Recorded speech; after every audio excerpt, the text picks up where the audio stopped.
Updates at pinakahuling mga usapin sa mundo ng palakasan. Atin ang pakinggan dito sa Ang Pilipinas Ngayon.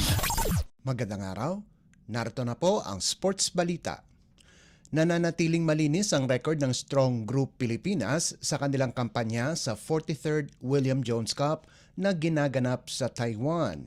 Dinomina ng koponan ni Head Coach Charles Chu ang Malaysia 89-54 para kunin ang ika-4 nilang panalo sa loob ng kaparehong dami ng laban.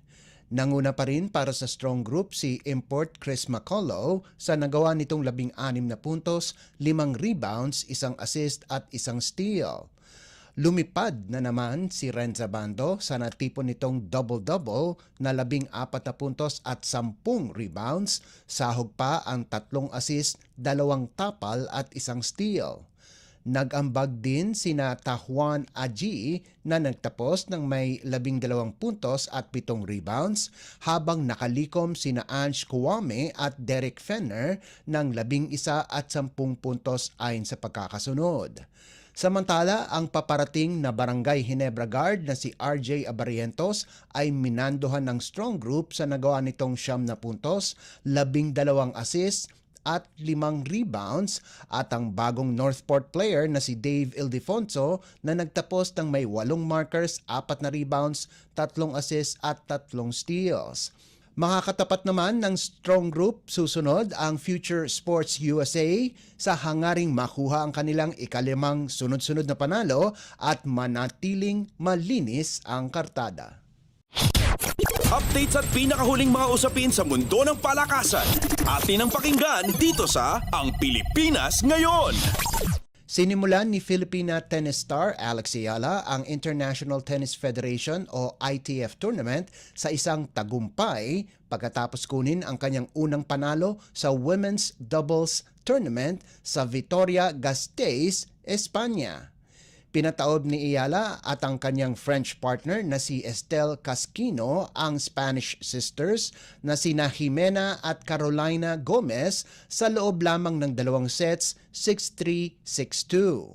Ito ang kauna-unahang panalo ni Ayala sa torneo, ilang oras bago makuha ang career best sa standings ng Women's Tennis Association o WTA, kung saan nasa number 155 spot na ito. Makakatapat naman ng 19 anyos na si Ayala sa opening round ng women's singles si Dutch qualifier Lian Tran. Updates at pinakahuling mga usapin sa mundo ng palakasan. Atin ang pakinggan dito sa Ang Pilipinas Ngayon.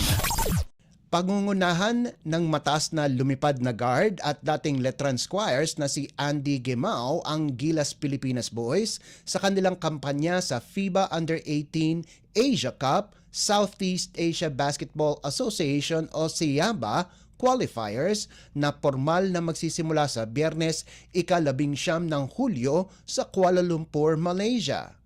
Ang 6 na si Gemao na naglalaro para sa Veritas Prep sa Estados Unidos at isang alumnus ng NBA Basketball Without Borders Camp ngayong taon ay sinamahan ng mga magagaling na high school players ng bansa para makuha ang tiket sa kompetisyon.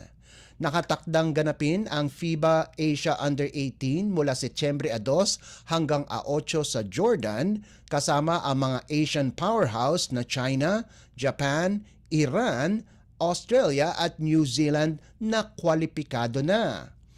Kasama ni Gemao sa backcourt sina Justin Hunter, Jericho Santos, Earl Medina, Carl Manding at Joaquin Lodevice na kakagaling lamang sa FIBA Under-17 World Cup sa Turkey. Mamanduhan ng koponan ni Coach Josh Reyes. Sasabak naman sa frontline si 6'7" Hans Castillejos kasama sina Wilhelm Carbonillas, Mark Burgos, Dre Lorenzo, Charles Esteban at Mark Esperanza. Bubuksan ng Gilas Boys ang kanilang kampanya laban sa host Malaysia sa opening day sa Biyernes bago nila kalabanin ang Thailand sa susunod na araw. Tatapusin ng Gilas ang kanilang asignatura sa Linggo laban sa Indonesia. Updates at pinakahuling mga usapin sa mundo ng palakasan. Atin ang pakinggan dito sa Ang Pilipinas Ngayon.